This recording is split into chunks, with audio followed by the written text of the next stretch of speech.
E o tema do que eu quero compartilhar com você hoje é paz em meio ao caos. Repita isso comigo, paz em meio ao caos. Eu quero ler com você 2 versículos apenas, e depois eu quero que você abra a sua Bíblia em Marcos 5, do verso 21 em diante, fica com ela aberta aí, que você de vez em quando vai checar e vai ler para compreender e captar bem. Se você está em casa, faça isso também, abra a sua Bíblia. Se você está aqui, pegue a sua Bíblia, Marcos capítulo 5, dos versos 21 em diante, mas eu quero ler 2 versículos com você, como base para aquilo que eu vou compartilhar, do tema que eu vou compartilhar com você nesta manhã. Vamos lá, Marcos 5,34 está na tela, eu queria que você lesse junto comigo, por favor, vamos lá? Então, ele lhe disse, filha,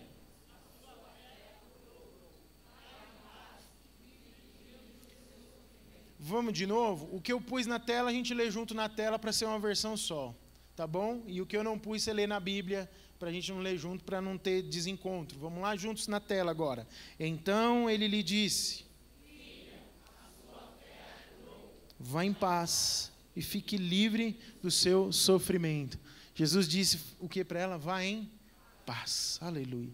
O segundo texto que quero ler com vocês são 2 versículos, 41 e 42 do mesmo capítulo. Vamos juntos? Vamos lá. Tomou-a pela mão e lhe disse, menina, eu lhe ordeno, levante-se. 12 anos de idade, levantou-se e começou a andar. Isso deixou a todos atônito. Glória a Deus. Ele disse o quê? Levanta. E a menina fez o quê? Imediatamente levantou-se. Glória a Jesus. Marcos, ele registra o encontro de Jesus com um líder religioso chamado Jairo. Um dos chefes da sinagoga, um homem talvez com muitas posses, muito respeitado, um homem dedicado a Deus, um homem moralmente respeitável, e que tinha uma posição social muito importante nos seus dias. E no verso 21 e 22, eu quero ler com você os versos bíblicos, todos eles. Nos versos 21 e 22 a gente vê Marcos narrando, falando sobre esse homem, começando essa história de Jesus que toca a vida de Jairo.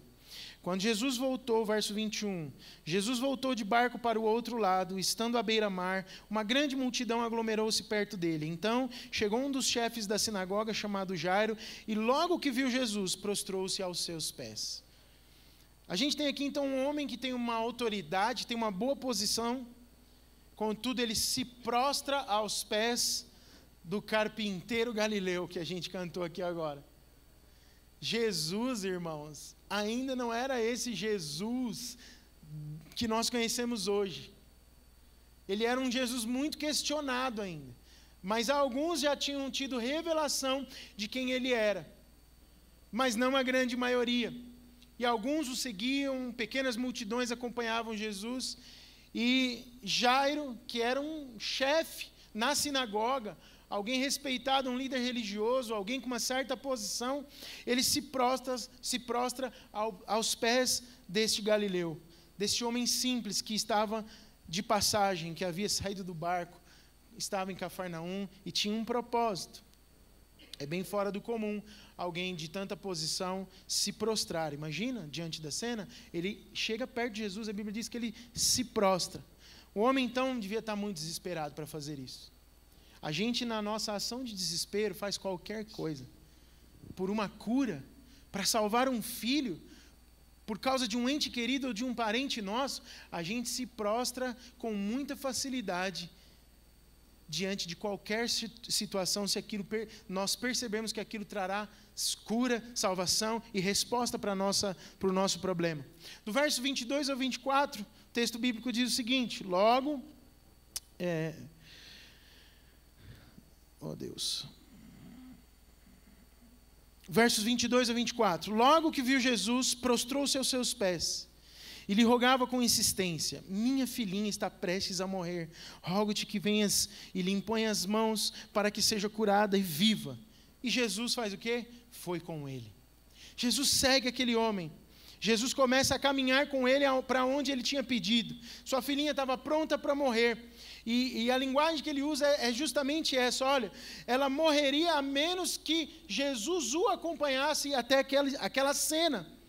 Diante disso, dá para imaginar a agitação do coração desse homem, né? Aflito, preocupado, e ele percebe que tinha uma esperança para sua filha que estava morrendo, porque ele já tinha ouvido falar de Jesus. No entanto, por dentro, ele devia estar morrendo de medo de Jesus não chegar a tempo. Senhor, minha filha está para morrer, eu preciso da tua ajuda, e vendo toda aquela cena, toda aquela situação. E Jesus e Jairo, mesmo diante disso tudo, Jesus, Jairo, os discípulos, eles começam a se apressarem para caminhar na direção da casa de Jairo. São seguidos por uma grande multidão, e no verso 24 ainda, 26, do 24 ao 26 diz assim: uma grande multidão o seguia e o comprimia. Estava ali uma certa mulher que por 12 anos sofria de uma hemorragia. Ela havia sofrido muito, mas muito nas mãos de vários médicos, tendo gastado tudo quanto possuía sem obter melhora alguma. Pelo contrário, piorava. Aí nós vemos e nos deparamos com a outra personagem dessa história que eu disse para você no início. É a história de um rei poderoso e amoroso, que passa pela vida de um homem que vem ao seu encontro e se prostra por causa da filha que estava morrendo. Mas no meio dessa história, a confusão está armada. Chega uma mulher no meio da multidão, que sofria há 12 anos de uma enfermidade que médico nenhum podia curar, e que já a fazia sofrer. O fato curioso é isso: já fazia sofrer 12 anos. Havia muito que essa mulher procurava nos médicos e nas soluções da medicina daquele tempo a sua cura, gastou todo o seu dinheiro e não conseguia ser curada. Não vinha sofrendo apenas da doença, mas vinha sofrendo também com todos os tratamentos. Quem já fez qualquer tipo de tratamento médico sabe que você toma um remédio, aí estraga outra coisa, que você é privado de algumas coisas, às vezes é privado de alimentação, às vezes aparece uma dor nova, alguma coisa ruim acontece quando você está passando por vários tratamentos médicos. Imagina essa pessoa, essa mulher, 12 anos sendo cuidada no seu corpo físico por médicos que não encontravam solução. Por isso que a Bíblia enfatiza aqui algo curioso: ela não melhorava e mais, só piorava. Outras coisas podiam estar acontecendo no corpo físico dela. E é essa cena que Jesus está presente. Mas Ele é o príncipe da paz, que traz paz em meio ao caos. Que situação caótica! O que você faria se você fosse o líder da situação? Você já decidiu com a sua comitiva, na sua cruzada evangelística pela Índia, que você ia lá para orar pela cura de uma menininha, de um líder religioso importante da cidade, mas de repente aparece uma mulher, e aí a gente observa no verso 27 até o 30, diz assim: tendo ouvido a respeito de Jesus, essa mulher veio por trás dele, no meio da multidão, tocou-lhe o manto, pois pensava: se tão somente tocar-lhe as vestes, serei curada. Sua hemorragia estancou imediatamente, e ela sentiu no corpo que já estava curada do seu mal. Jesus logo percebeu que dele havia saído poder. Glória a Deus.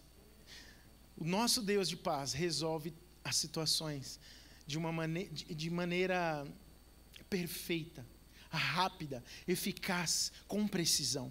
A multidão comprimia Jesus, a mulher lhe toca as vestes e é curada. E a gente ouve Jesus que percebeu que havia saído poder. Jesus está dizendo aqui, ele fala para os discípulos, fala para a multidão que está perdendo: saiu de mim poder, alguém tocou em mim. É a primeira vez no livro de Marcos que a palavra grega dunamis, que significa poder, é mencionada, que vem da palavra dinamite, uma explosão, algo com força. Então Jesus tem uma sensação de fraqueza. Eu estava lendo um comentário bíblico sobre isso, o autor do comentário, Tim Keller, ele fala sobre isso, que quando esse poder emana e sai do corpo de Jesus, pelo simples toque da mulher, ele sente fraqueza no seu corpo. E é tão lindo isso que conclui-se com um texto de Coríntios que logo mais eu vou falar para você. Mas Jesus então tem essa sensação de fraqueza, por isso ele fala, alguém tocou em mim diferente, porque saiu poder. Ele havia perdido poder para que a mulher pudesse ganhar poder. Jesus, às vezes, ele entrega algo para que você possa ganhar. Aleluia.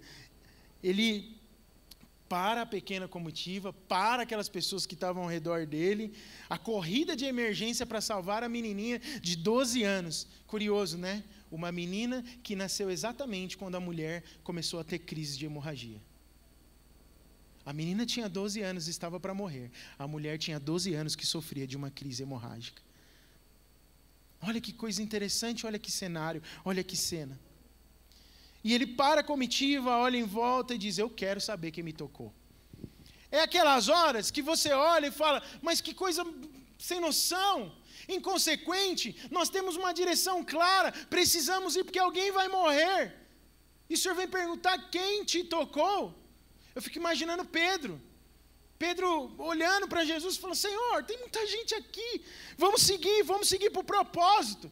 O Senhor não tem noção do propósito? O Senhor não tem ciência? Nós estamos com um propósito. E nos versos 31 a 33, a Bíblia diz assim, então virou-se no meio da multidão e perguntou, quem tocou as minhas vestes? Seus discípulos disseram, Senhor, o Senhor está vendo a multidão, por que perguntas quem te tocou? Mas ele olha em redor para ver quem havia feito aquilo. Então a mulher, atemorizada e trêmula, ciente do que lhe havia acontecido, prostrou-se diante dele e contou-lhe toda a verdade. Que coisa preciosa está acontecendo nesse momento de pressa, nesse momento de tribulação, nesse momento de angústia e de falta de paz. Jesus, ele traz equilíbrio para a situação em que as pessoas estão querendo correr para algum lugar. Ele fala, calma, eu estou aqui. É interessante que nessa situação toda, alguém percebe o que Jesus percebe. Alguém vê. Essa mulher, ela se prostra, mas tudo o que ela não queria acontece. Ela precisa revelar sua identidade. Quando Jesus descobre a pessoa que foi curada, pelo poder que saiu dele, daquela forma, aquele dunamis, ele faz essa pergunta, e ele fala, eu quero que você me conte toda a verdade. A história sobre o que aconteceu. Nessas alturas, imagina o coração de Jairo, como é que está. Meu Deus do céu.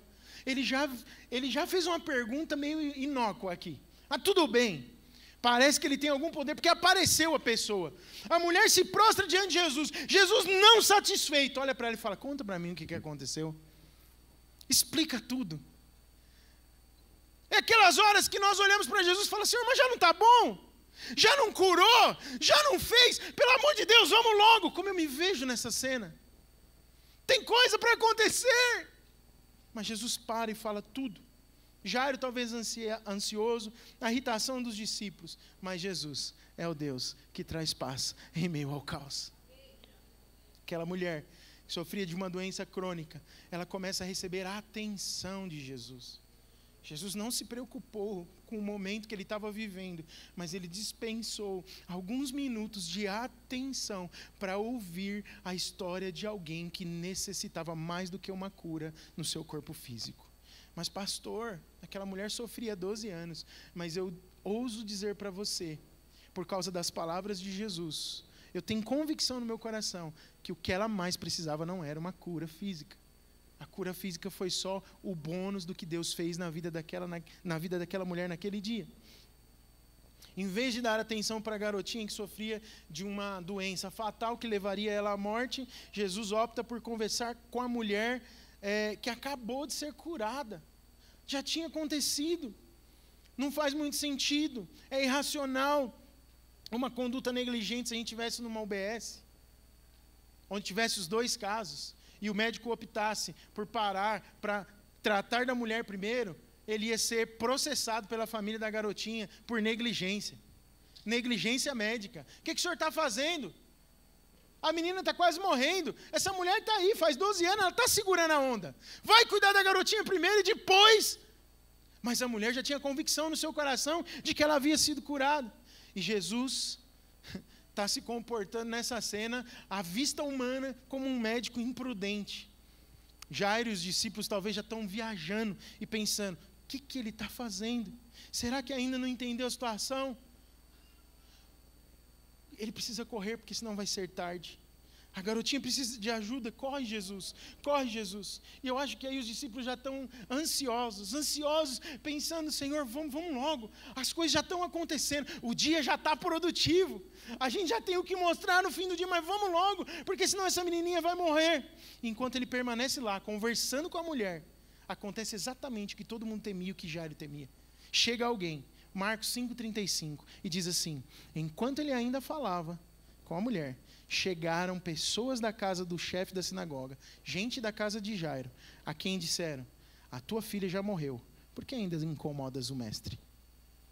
Oh, que cena triste para quem não confia no príncipe da paz. No verso 36, eu fico imaginando nesse momento do verso 35, como é que ficou o semblante de Jairo. Você imagina, você está diante de alguém que acabou de fazer um milagre poderoso, mas o seu milagre que você foi buscar parece que ficou de lado, e o semblante dele cai. Ele deve ter olhado para Jesus e desesperado-se no seu coração, porque ele de ator principal passou a ser só coadjuvante de uma história que parecia que não ia terminar bem para ele nem para a sua família. Mas no verso 36, diz o seguinte, percebendo isso, Jesus disse ao chefe da sinagoga, não temas, crê somente. Olha, eu vou dizer uma coisa para você, é como eu li esse versículo mais do que algumas vezes. Eu fechei os meus olhos, é como se eu visse a cena, Jesus olhar firme nos olhos de Jairo, com um olhar penetrante, doce, amoroso, suave, e falar para ele, não temas, crê somente, porque o olhar de Jesus é o olhar que traz paz em meio ao caos da nossa vida. E aquele olhar deve ter penetrado aquele homem como nenhuma outra coisa fizera até aquele momento. Jesus percebe as pessoas falando para ele, por que incomodas o mestre? Jesus, quando ouve isso, vira para ele, olha bem nos olhos e diz, não temas, crê somente. Em essência, o que Jesus está dizendo para Jairo? Confie em mim, seja paciente, não tem necessidade para pressa, você não precisa correr. Irmãos, cada cultura tem uma noção diferente de tempo. Eu lembro de um filme que eu assisti com minha esposa, aliás, qualquer filme que você assistir de comédia romântica pode ter essa cena que eu vou narrar agora. Um marido, aliás, um noivo que vai casar com a noiva, mas eles são de culturas completamente distintas. Já viu um filme assim? E aí na hora de casar dá um monte de confusão. Por quê? Porque o filme que eu lembrei agora foi Casamento Grego, justamente. Eu acho que a noiva, certeza que a noiva era grega, de família grega, e o noivo acho que era americano, né? Sei lá, ou britânico. Eu sei que os gregos, de qualquer jeito, a hora que chegasse, chegou, era meio bagunçado, e aquela coisa. E a família do noivo, tudo certinho.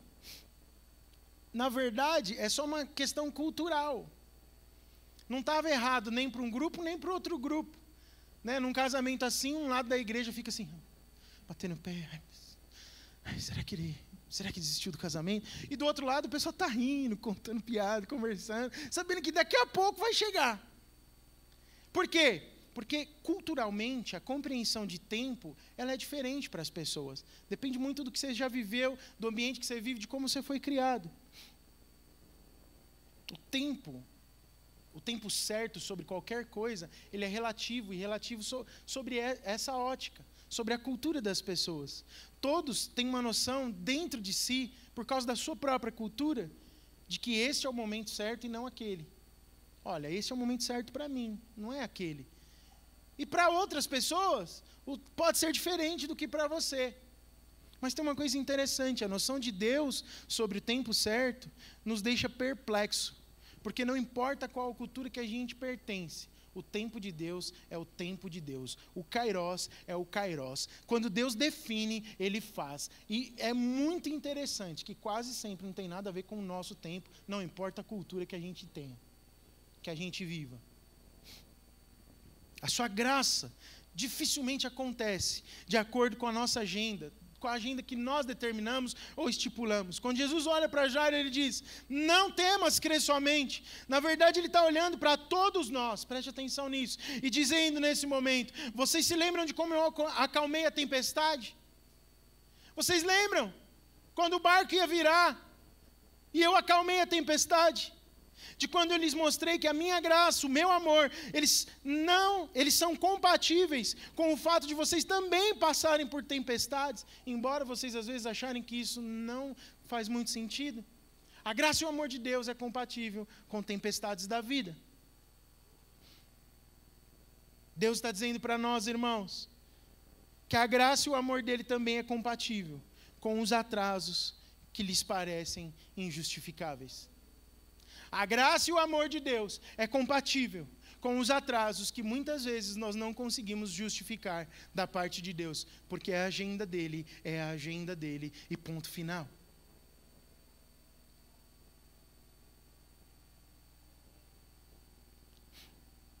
Ele não está dizendo: não me deixarei apressar por amar vocês. Não. Ele diz o seguinte: eu não me deixarei apressar porque eu amo vocês. É necessário esse tempo de espera. É preciso. Eu não estou mais devagar porque eu não. Eu estou mais devagar porque é importante. Eu desenhei sua vida. Eu te pensei na história. Eu vi todo o quadro e conheço o futuro. Eu sei o que estou fazendo. Essa é a palavra de Deus para aquele homem. Essa é a palavra de Deus para nós.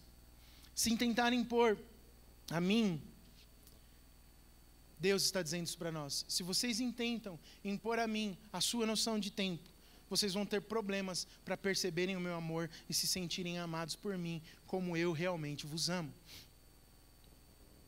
Aleluia. Nós, em geral, irmãos e irmãs, queridos, você que me ouve em casa, você que está ouvindo essa palavra, nós nos sentimos geralmente igual a Jairo, impaciente porque Deus está atrasando, de uma forma que parece injustificável, excessiva, irracional. Por que está acontecendo isso? A gente precisa perceber a ação do Senhor. Por causa do atraso de Jesus, tanto a mulher quanto o Jairo, eles saíram com muito mais do que haviam pedido ao Senhor. Presta atenção nisso comigo agora. Tanto a mulher quanto o Jairo receberam muito mais do que foram buscar, porque Jesus atrasou.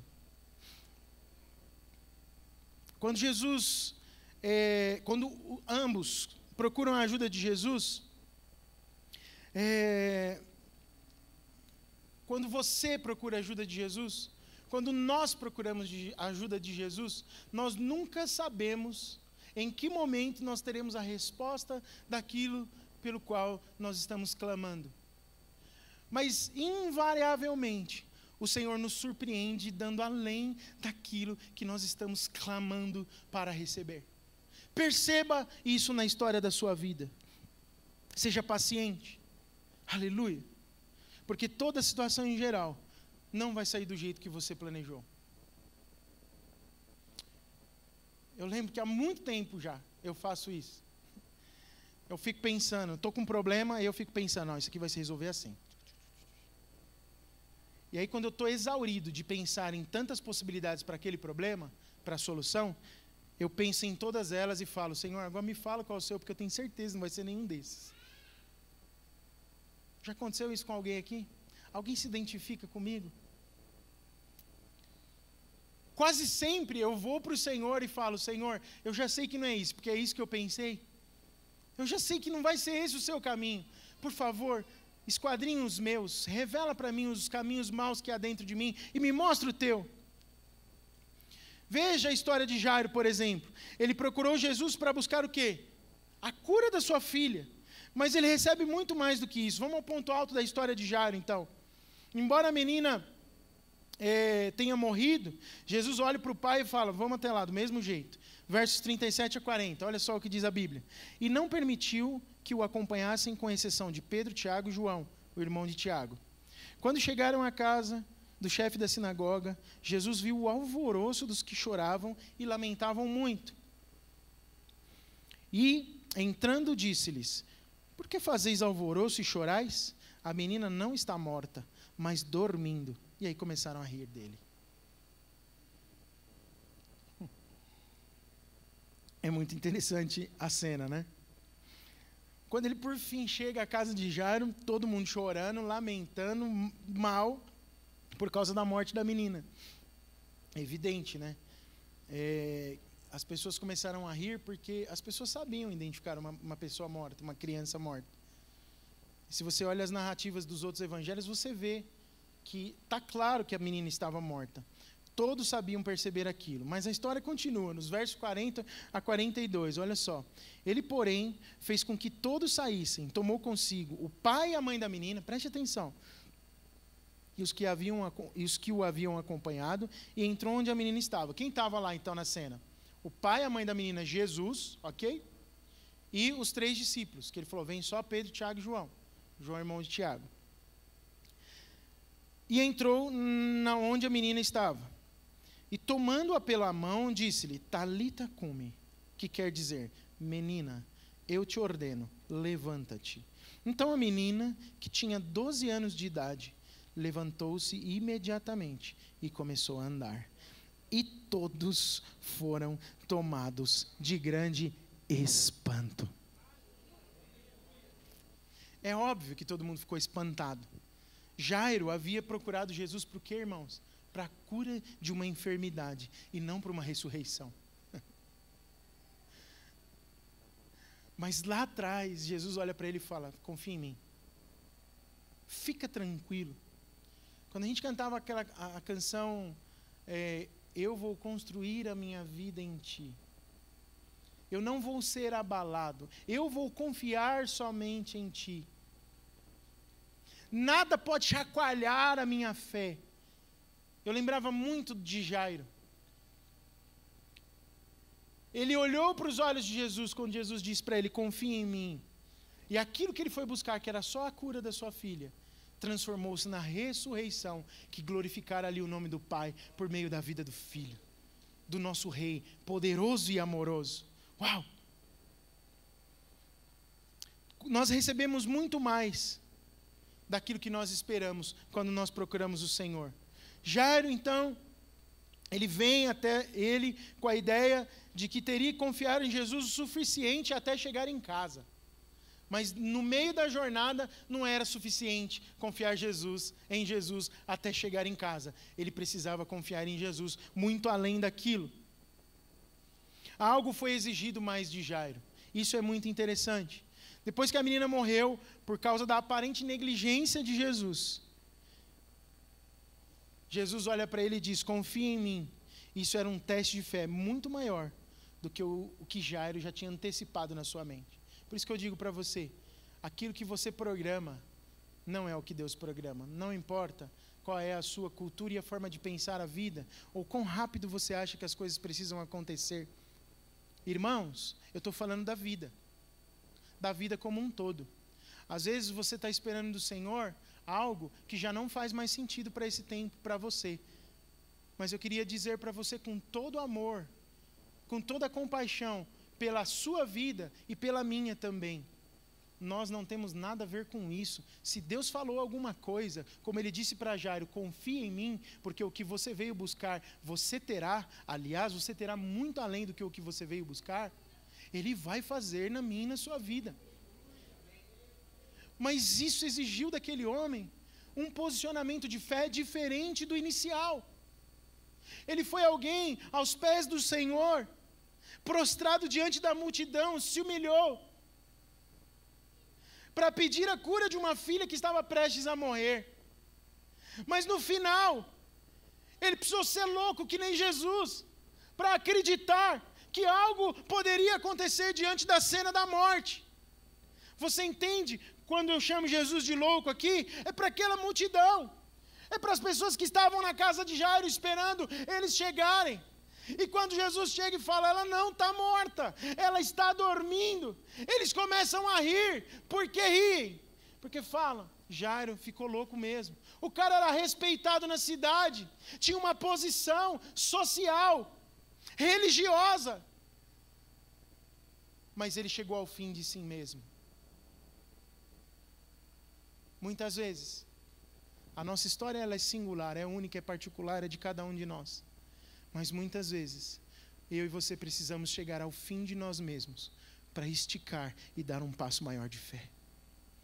Deus talvez esteja te levando ao fim de você mesmo, porque aquilo que Ele vai fazer, vai glorificar o nome dEle de uma maneira jamais vista no meio em que você vive. Foi isso que aconteceu com Jairo.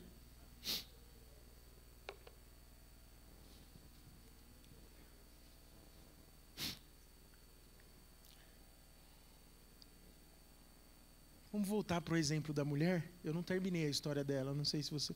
A minha pregação começou meditando sobre a mulher do fluxo de sangue. Veja o exemplo dela. Ela busca Jesus para ser curada. Ela queria apenas tocar as vestes. Presta atenção nisso. Ela queria tocar as vestes de Jesus e dizer, estou melhor, agora eu vou sumir daqui. Eu não quero que ninguém olhe na minha cara. Ela estava envergonhada, mas ela queria algo simples assim, um toque na orla do vestido de Cristo e vazar. Não queria ser vista. E ela fez certinho, o enredo foi exatamente esse.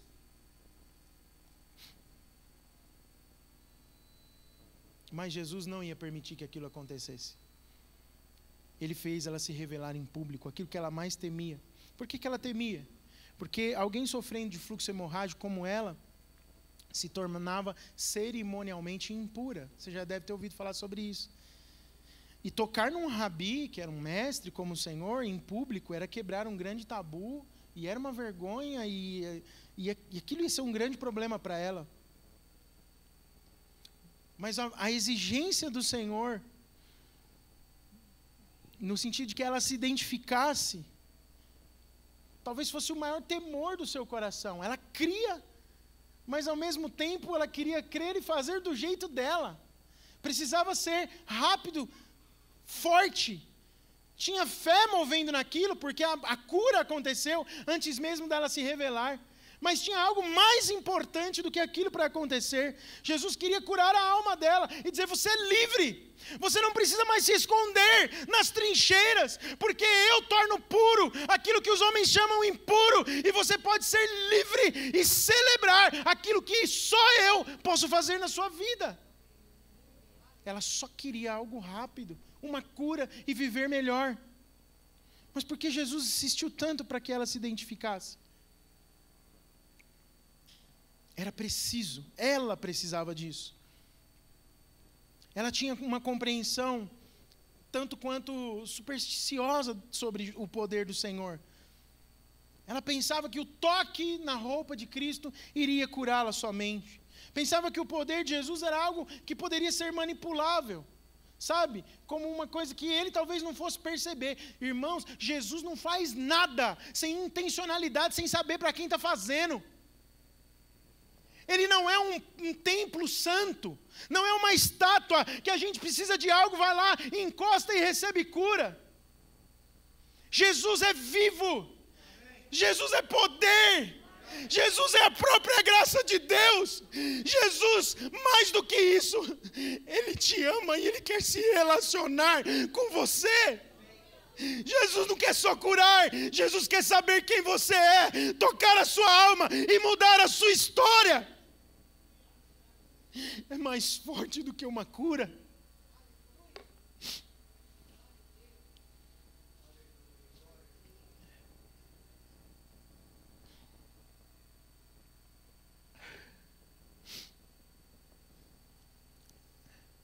Jesus olha para ela e fala, não foi isso que você estava pensando. Foi a tua fé que te salvou. Os versos 33 e 34, voltando um pouco, né? Eu já tinha chegado no 42, voltando um pouco no 33 e no 34, a Bíblia diz assim, então a mulher, atemorizada e trêmula, ciente do que lhe havia acontecido, foi, prostrou-se diante dele e contou-lhe toda a verdade.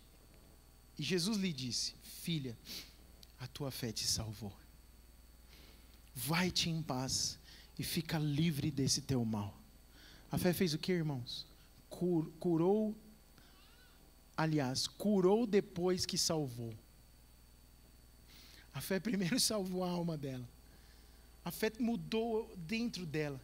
E Jesus faz um encontro com Deus poderoso, de alguns minutos. Aquilo que às vezes a gente passa o dia inteiro orando e clamando: Senhor, transforma a alma, muda a alma. Jesus pega e arrebenta. Jesus chega chutando a porta. Pega o maior medo dela, que era se expor diante das pessoas. Fala: está aqui, me conta qual é o teu medo, qual é o problema.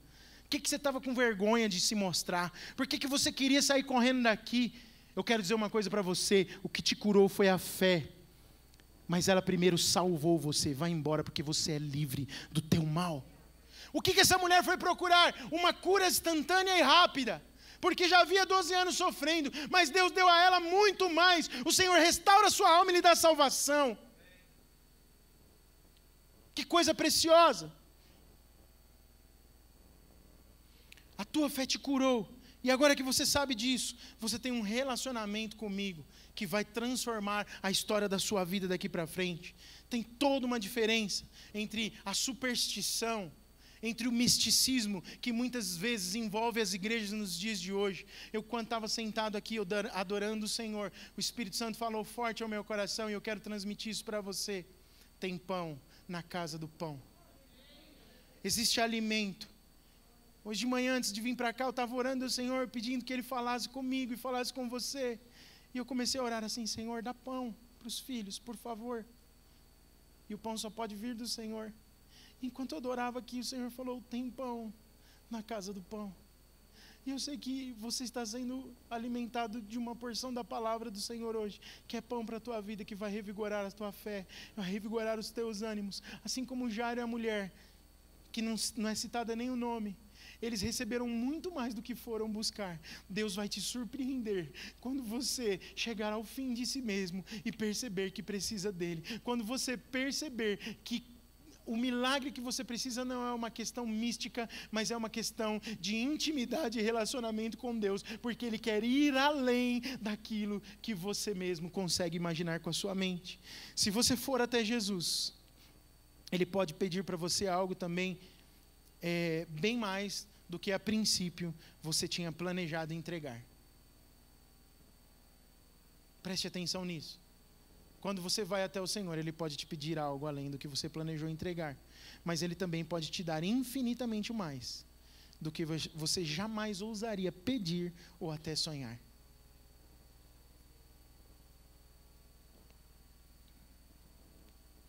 Do ponto de vista aí de Jairo, dos discípulos, a negligência de Jesus, de deixar a garotinha morrer, enquanto cuidava da mulher e tal, a gente olha para essa história e fala: acho que o Senhor estava meio equivocado no timing, né? Mas dá até para concordar com eles, eu quero dizer. Mas a gente sabe de algo que eles não sabiam. E eu duvido que você não concordaria com eles, porque a gente sabe do fim da história. A gente sabe que para Jesus não havia, hoje, né? A gente sabe porque leu até o final, que para Jesus não tinha diferença entre ressuscitar uma criança ou curar o coronavírus, ou curar o fluxo de sangue de uma mulher, ou curar você de uma febre. Ele queria demonstrar amor de maneira igual para as duas famílias, para as duas pessoas. Essa era a disposição do coração. E era tão importante a cura da filha de Jairo para Jairo e sua família, quanto era importante para a mulher a sua própria cura e a sua libertação daquele mal. Por isso que eu disse que Jesus te vê individualmente. Ele te resgata individualmente. Não julgue mais ou menos o teu mal, o teu sofrimento, o teu problema. Ele é tão grande que ele é compreendido por Deus do tamanho que ele é para você. Se tem a ver com você e importa para você, importa para o Senhor, porque Ele te ama. Ele tem poder sobre a morte. E Ele pode curar qualquer mal. Ele pode ressuscitar uma criança. Ele pode também pegar uma mulher que talvez no auge da sua superstição, porque não tinha mais nenhuma alternativa, que foi fisicamente curada, e transformar essa mulher numa seguidora com uma experiência pessoal com Ele. Não era só místico, não era só tocar no manto. Não, Ele olhou para mim, Ele me chamou para perto e Ele falou coisas da minha vida. Jairo e os discípulos também não podiam enxergar isso que nós enxergamos hoje. Eles faziam ideia nenhuma de onde que isso estava desembocando. Aos olhos deles, Jesus estava se atrasando por um motivo muito fútil. Por que a gente pensa assim às vezes? Porque existe alguma informação crucial que nós não possuímos. Por que eu e você pensamos dessa forma? Porque tem alguma informação na história que nós não sabemos. Nós estamos no meio da guerra, da luta, e Deus vem para você e fala, tenha paz. E o pastor vem e prega e fala, tenha paz, descanse no Senhor. E o irmão que flui no dom de profecia, vem e entrega uma palavra e fala, tenha paz. Você fala, não é possível, Deus está brincando comigo. Como ter paz diante da situação que nós estamos vivendo? Como ter paz diante da minha situação? Porque Deus... Tem alguma coisa no futuro, nessa história toda, que você não tem conhecimento, como essa mulher não tinha e como Jairo não tinha. Por isso que você fica apurado com as coisas. Alguma variável essencial está fora do teu conhecimento e do meu conhecimento. Talvez você me chamar para ouvir a sua história, eu até concordo com você, e posso até dizer igual a você, eu não consigo entender por que Deus não está agindo, não sei por que as coisas estão demorando tanto para acontecer. Já passou por isso? Já teve que aconselhar alguém nessa situação? Está passando por isso? Quantas vezes a gente se vê sem uma palavra de ânimo para alguém que está passando por uma situação difícil? Talvez isso possa estar acontecendo com alguém aqui. Às vezes, esses questionamentos que nós temos são a expressão clara, sabe do quê? Da nossa arrogância, do nosso ego, do nosso orgulho de achar que Deus, apesar de ser o Filho de Jesus, de ser o Filho eterno de Deus, que vive por toda a eternidade, Ele está errado e é nós que estamos certos e Ele devia estar fazendo as coisas no outro tempo, mas o nosso tempo era que era o melhor. O que é isso? Orgulho, arrogância. Julgar de maneira errada. E nós nunca vamos julgar da maneira precisa, certa, correta, se não formos movidos pelo Espírito, porque nos falta o restante da história. E eu vou dizer uma coisa para você, Ele não conta toda a história até o final da história. Ele faz o desfecho e depois a gente tem compreensão de toda a história. Mas pelo Espírito nós percebemos o caminho. Se você confiar e seguir aonde Ele está mandando ir, certamente no final da história vai ficar tudo muito claro para você. Mas esse é o esticar do seu e do meu interior e da nossa fé para ir até onde o Senhor quer. Nós não somos Deus, né? Mas temos alguns delírios de grandeza que a nossa arrogância, o nosso moralismo, às vezes precisam ser arrancados do coração pelos atrasos de Deus. Sabia disso? Deus transforma o nosso ego com alguns atrasos propositais. Se é que você me entende que atraso não é atraso da parte de Deus. Recentemente a Deise ministrou uma palavra sobre isso, né? Na vida de Zacarias e de Isabel. Será que neste momento Deus está atrasado em alguma coisa na sua vida? Sob esta ótica? Será que você está a ponto de desistir de alguma coisa? A resposta de Deus para você e para mim nesta manhã é a resposta que Ele deu para Jairo, olhando no fundo dos teus olhos e dos meus olhos. Confie em mim.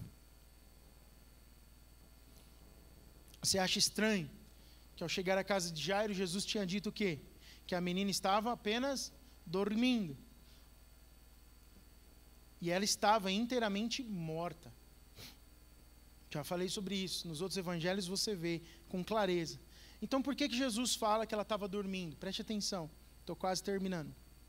Jesus fala duas palavras. Talita e cume. São as duas palavras que Ele fala quando Ele entra no ambiente da casa fechado, só com os pais da menina e com os seus discípulos, os três. O que significa talita? É uma forma carinhosa de referência a uma menina. Provavelmente é a forma como a mãe a chamaria. Um diminutivo que uma mãe, naquele tempo, usaria para chamar a filha. A tradução mais, assim, precisa, talvez, seja meu amorzinho. Sabe? Como você chama de maneira mais carinhosa o seu bebê. É tão bom ver bebezinho assim, que fica batendo a perninha, o bracinho, e eles não sabem nem virar de lado ainda. Só fica de barriga para cima. Que nem tartaruga, quando você vira não consegue desvirar. Bebezinho é assim, não é? E aí você chama ele de tudo. Aí depois de um certo tempo você não pode mais fazer que pega mal, né? Mas quando é pequenininho, era esse carinho. Jesus usa esse tipo de carinho. Meu amorzinho. E fala isso para a menina. Talita, meu amorzinho. A segunda palavra, como significa levanta. Não significa ressuscita. Se você vai olhar o original e destrincha e rasga e procura comentário, é levanta, não é ressuscita. Cheios do poder pentecostal do fogo, do apostólico, profético e pastoral, a gente chegaria, ressuscita em nome de Jesus. Mas ele fala, Talita, come, meu amorzinho, levanta. Ah, que coisa maravilhosa. É como se Jesus dissesse a mesma coisa que aqueles pais, numa manhã ensolarada de fim de semana, onde está marcado para ir fazer piquenique no parque, e falasse, meu amorzinho, está na hora de levantar, vamos levantar. É isso, você não está acreditando, mas é isso que quer dizer isso aqui.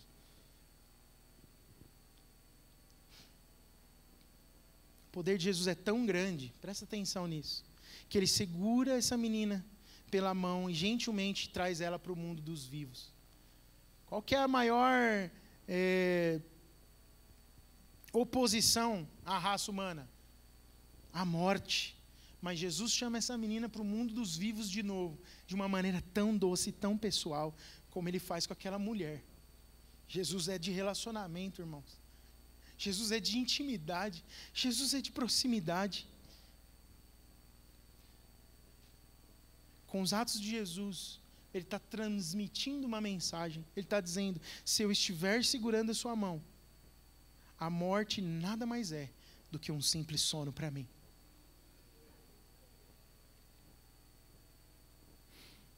Mas os atos de Jesus não são só poderosos, eles são repletos, inundados, transbordantes de amor. Quando a gente é criança, o que nos dá segurança é estar segurando nas mãos dos nossos pais.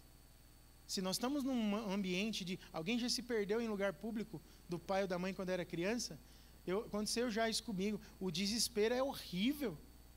E aí o que você quer fazer? Segurar na mão do pai e da mãe. Quando a gente é pequeno, vulnerável, criança de 3, 4 anos de idade, você segura na mão dela, uau, ela pula até no oceano de 1000 metros de profundidade com você. Por quê? Porque ela está segurando na mão do pai. É como se estivesse tudo bem e nada de mal vai acontecer. A gente sabe que nem é verdade isso, né? Mas ela confia no pai. Ela confia nas fortes mãos do pai. O Senhor, ele é o nosso Pai Supremo, que leva-nos pela mão e nos conduz, mesmo nas noites mais escuras. Por que então que a gente ia querer apressar alguém que é tão poderoso e tão amoroso ao mesmo tempo? Por que então que a gente ia querer apressar alguém que nos trata com tanta ternura e com tanto carinho e opera com poder?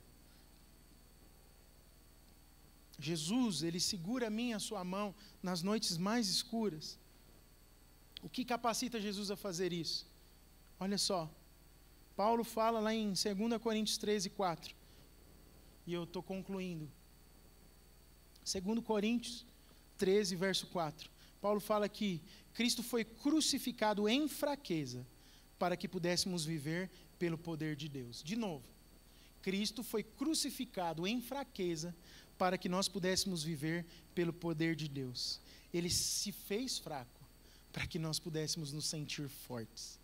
Não tem nada mais aterrorizante para essa criancinha do que soltar as mãos dos pais, quando está no meio de uma multidão ou num lugar público, quando está no escuro. Mas isso não é nada, se comparado com a perda do próprio Cristo. a mão dele se soltou da mão do Pai, lá na cruz. Ele foi para o sepulcro para que eu e você pudéssemos ter sido tirados de lá ressurretos. Jesus soltou a mão do Pai para que a gente soubesse que uma vez que estivesse segurando a nossa mão, Ele jamais nos abandonaria. Ele solta a mão do Pai para poder pegar a minha e a sua. Jesus sabia que o único caminho para a coroa passava pela cruz. Que o único caminho para a ressurreição passava pela sua própria morte. Então a cura daquela mulher enferma foi um prenúncio da cruz. Por que foi um prenúncio da cruz? Jesus perde poder para aquela mulher ganhar forças novamente. Você consegue perceber isso? Ele é aquele que se fez fraco para que eu e você pudéssemos ser feitos fortes. O poder liberado da vida dele, o dunamis que saiu dele, é um prenúncio da cruz, onde ele libera todo o poder, agora de ressurreição e de vida sobre nós, que o servimos, que o reconhecemos e que o amamos. O único caminho para Jesus nos dar o seu poder e a sua vida, era passando pela fraqueza e pela morte. Jesus precisou passar pela fraqueza e pela morte, para que eu e você pudéssemos ter poder, vida e intimidade, por meio do seu Espírito. Ele ama você com todo o seu ser. Ele sabe o que você está fazendo e o que você está precisando. E logo, logo, Ele vai segurar a sua mão e vai falar: meu amorzinho, chegou a hora de levantar.